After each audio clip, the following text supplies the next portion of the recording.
प्रेरितों के काम उसके 8वें अध्याय जब यहाँ पर हम सीखते हैं तो यहाँ पर समौन जादूगर के विषय में लिखा हुआ है।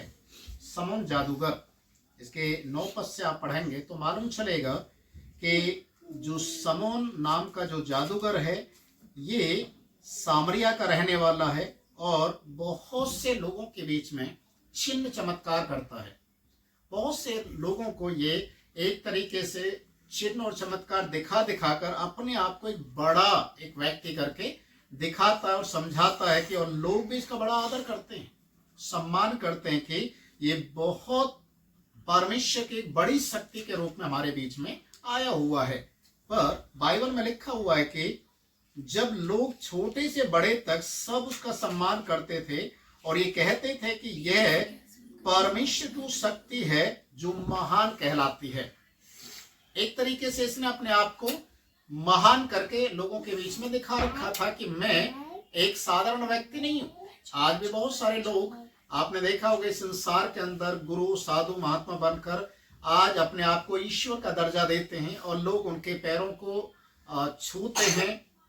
कितने लोग उनके सामने दंडवत करते हैं, उन्हीं को ईश्वर का एक दर्जा देते हैं।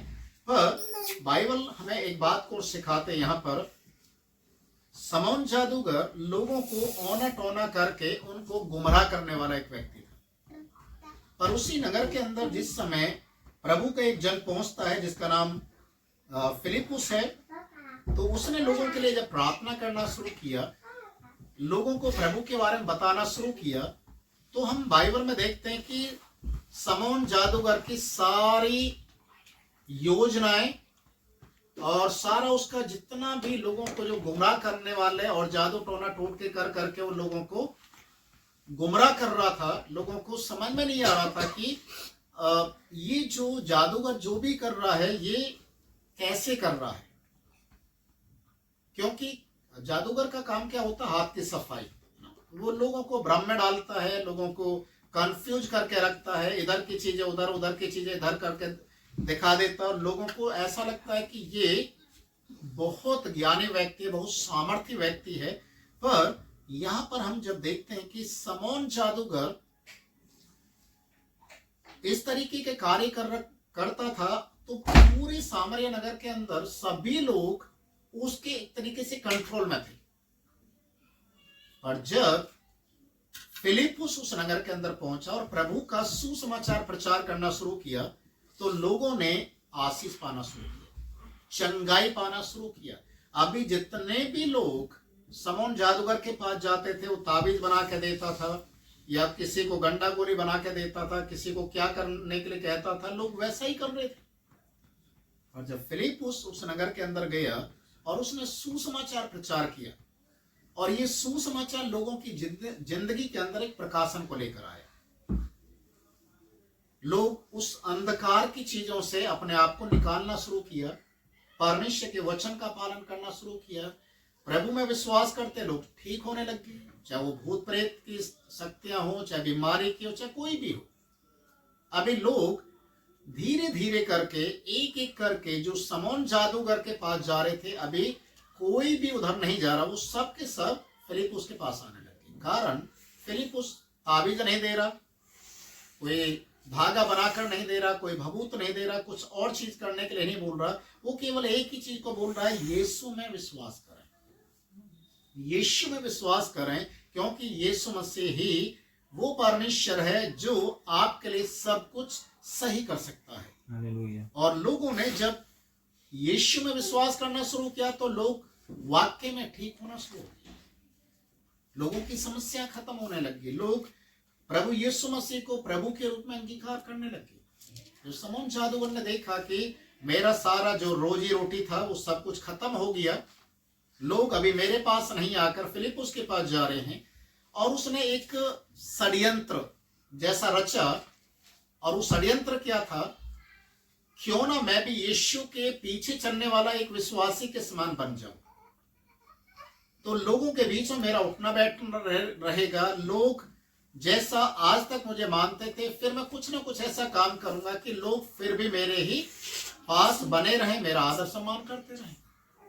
बाइबल में लिखा है इस समौन जादूगर ने भी क्या किया?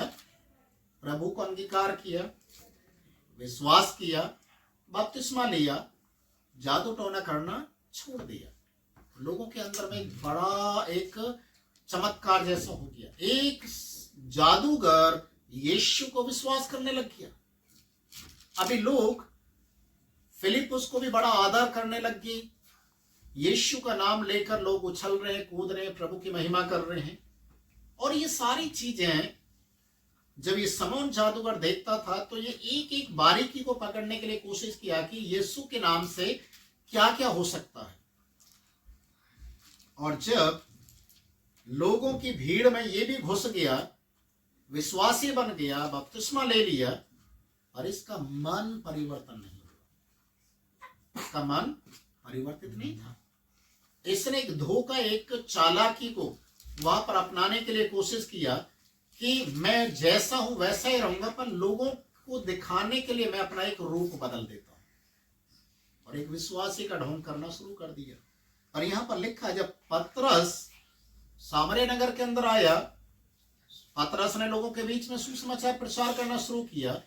बाइबल में लिखा है कि जब पतरस लोगों के लिए प्रार्थना कर रहा था तो लोग पवित्र आत्मा से भरकर प्रभु की आराधना करने लगे। और उस समय ये समौन जादूगर बड़ी गहराई से और बड़ी नजदीकी से उन चीजों को देखने लग गया। वो पतरस जिसके ऊपर हाथ रखा लोग पवित्र आत्मा से भर रहे हैं। इसका मतलब पतरस एक बड़ा सामर्थ्य व्यक्ति है। ये लोगों के लिए ठीक होने के लिए बोल रहा, लोग ठीक हो रहे हैं। ये प्रार्थना कर रहा, भूत प्रेत भाग रहे हैं। ये प्रार्थना कर रहा, लोग पवित्र आत्मा को पा रहे हैं। और इस तरीके का एक सोच रखते हुए पतरस के सामने ये बहुत सारे पैसे की पोटली लेकर आया, और क्या बोल रहा मालूम है, ये सारा पैसा ले ले और मुझे ये अधिकार दे दे। समझ में आ रहा है? ये अधिकार मुझे दे दे कि मैं भी जिसके ऊपर हाथ रखूं वो पवित्र आत्मा से भर जाए, मैं जिसके ऊपर हाथ रखूं ठीक हो जाए, मैं जिसके लिए जो बोलूं वैसा ही हो जाए। मुझे अधिकार चाहिए, चाहे पैसा कितना भी ले लो। परमेश्वर का आत्मा पतरस को दिखा दिया कि ये केवल एक दिखावटी विश्वासी है, इसका मन परिवर्तित नहीं है, ये चालाकी के साथ काम कर रहा है।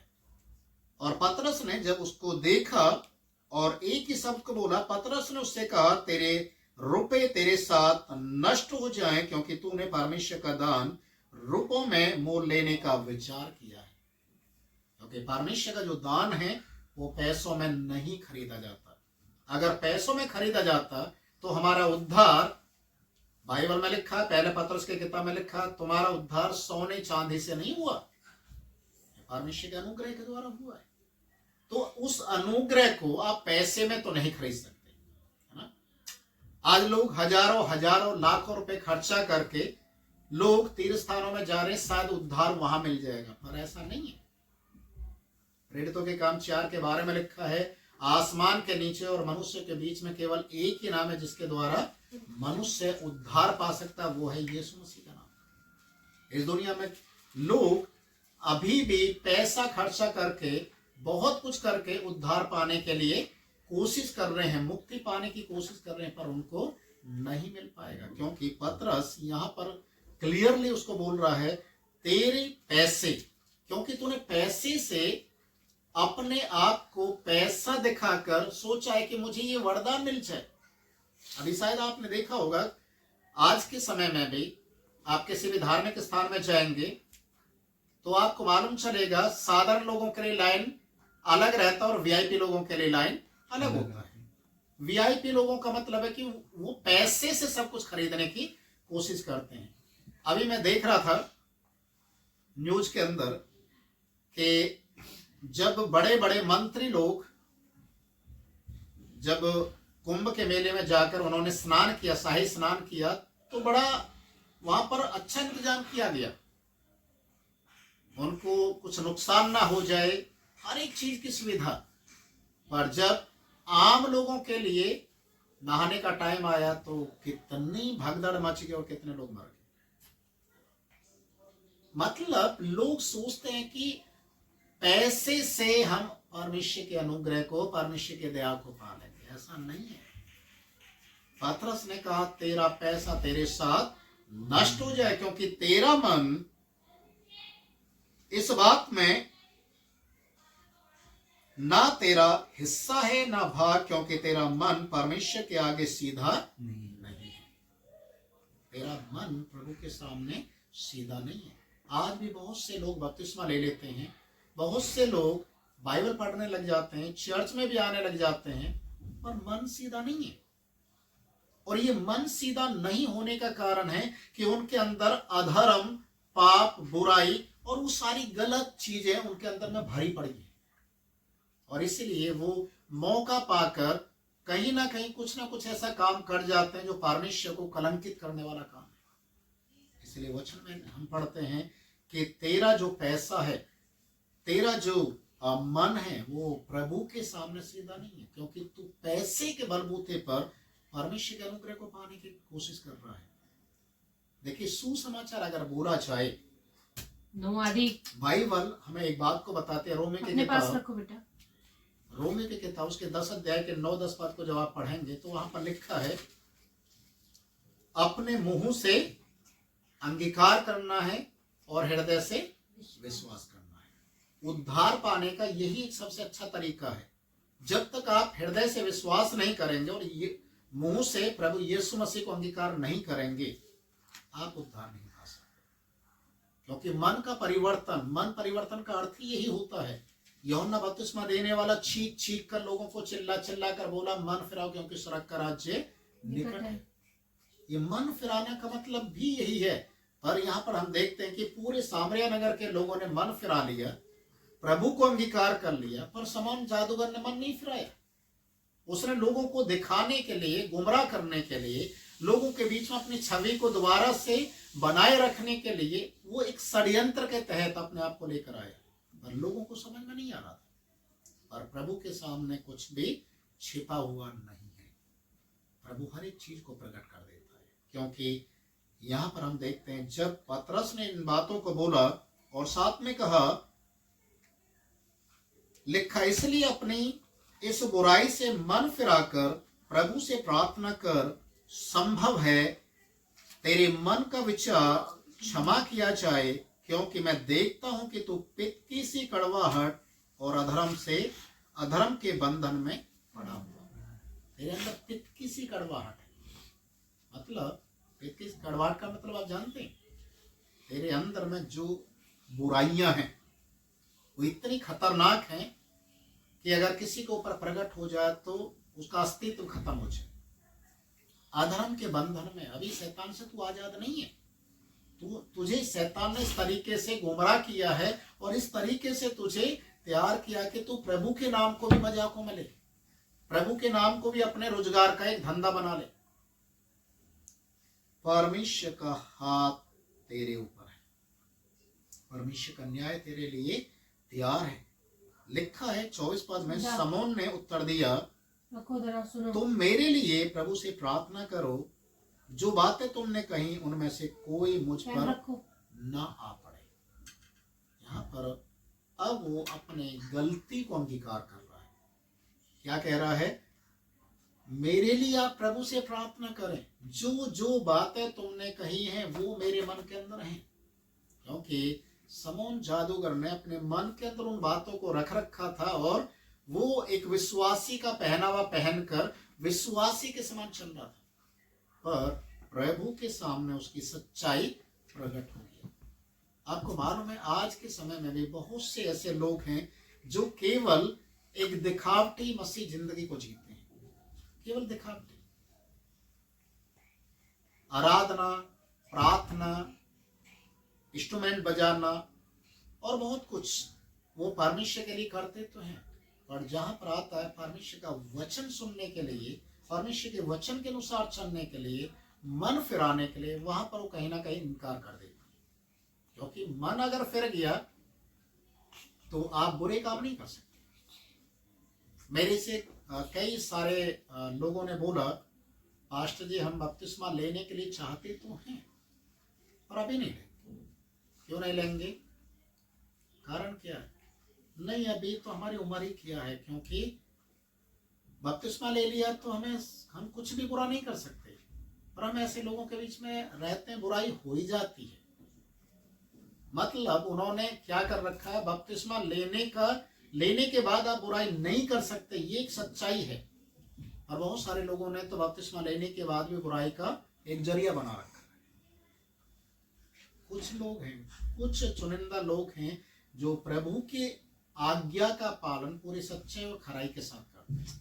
नहीं तो 100 में से 90% ऐसे हैं जो केवल दिखावटी जीवन को जीते हैं। वचन में लिखा है, शमौन जादूगर जो सोच रहा था, जो उसका प्लानिंग था आने वाले समय के लिए कि किसी तरीके से मैं लोगों के बीच में रहते हुए, जो उस समय का वहां का एक प्रभु का सेवक था फिलिपुस, बाद में पतरस भी वहां पर आया, मैं इसके साथ दोस्ती करूंगा, मैं इसके साथ रहते हुए कुछ ऐसी चीजों को सीख जाऊंगा कि मैं सामरिया नगर के लोगों के बीच में मैं सेवा करने लग जाऊं, और जो कार्य मैं पहले करता था औना टोना के द्वारा, अब वो यीशु मसीह के नाम से करूंगा। केवल यही मकसद था, ताकि उसका रोज जो रोटी है उसका रोटी बंद ना हो, किसी भी तरीके से उसका रोजगार बंद ना हो। प्रभु की सेवा को भी रोजगार का एक जरिया बनाने के लिए उसके मन के अंदर ये विचार थे। इसलिए परमेश्वर का दास पतरस कहता है, तेरा मन प्रभु के सामने सीधा नहीं है, तो जिस तरीके से चल रहा है, जिस तरीके से तेरी सोच है, वो सही नहीं है। बाइबल में लिखा, जब पहला राजा इजराइल का बना, जिसका नाम साउल था, वो क्या कहता मालूम है, जब सैमुअल कहता है कि जो अमालेक के लोग हैं उनको खत्म करना है, उनका कोई भी सामान रखना नहीं है, वो घृणित है। तो साउल राजा चल दिया युद्ध करने के लिए।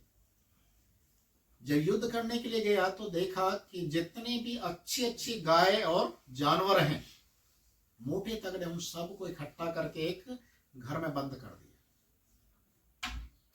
जब सुबह के समय सैमुअल आता है उसके पास, तो वो सुनता उन जानवरों के रंभाने की आवाज को सुनता है। वो कहता है कि जो मैं सुन रहा हूं ये क्या है? साउल कहता है, ये तो हमने प्रभु के लिए, परमेश्वर को बलिदान चढ़ाने के लिए रख लिया था। वहां पर सैमुअल कहता है कि परमेश्वर ने तुझे कहा था सब कुछ अमालेक के लोगों का नाश करने के लिए, पर तूने ये क्यों रखा? परमेश्वर को बलिदान चढ़ाने से उत्तम है उसकी आज्ञा का पालन करना। परमेश्वर बलिदानों से खुश नहीं होता, परमेश्वर खुश होता है कि उसकी आज्ञा को माना जाए। जिद करना और अड़ियल पने पर खड़े रहना, ये भूत प्रेत से कम नहीं है। और उसके बाद हम देखते हैं परमेश्वर ने इजराइल का राजा होने के अयोग्य साउल को ठहरा दिया। मन प्रभु के सामने सीधा नहीं।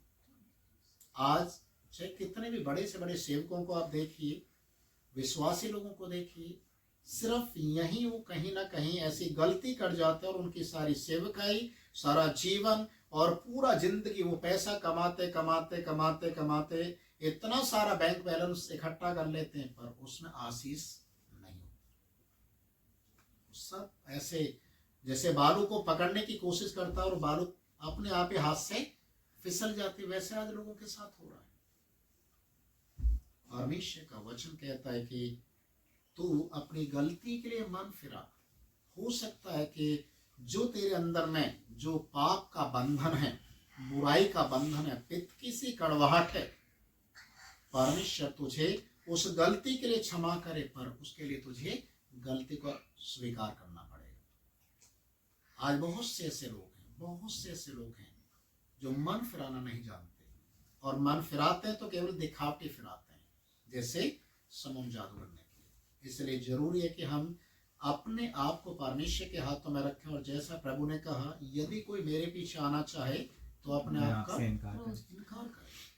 यह अपने आप का इनकार करने का मतलब यही होता है, अपने आप, मतलब हम एक इंग्लिश में एक शब्द बोलते हैं आई, है ना? आई का मतलब मैं। और यीशु मसीह क्या चाहते हैं? वो मैं खत्म होना चाहिए। अगर आप मैं को ऐसे कर देंगे तो क्या बन जाएगा? वो क्रॉस बन जाएगा। मैं को खत्म करना है।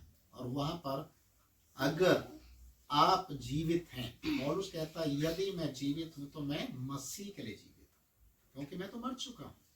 वो मैं शब्द को ही मारना जरूरी है, तभी हम प्रभु के उस वचन को समझ पाएंगे और मन फिराव का अर्थ क्या है उसको जान पाएंगे। प्रभु उस वचन से आशीष।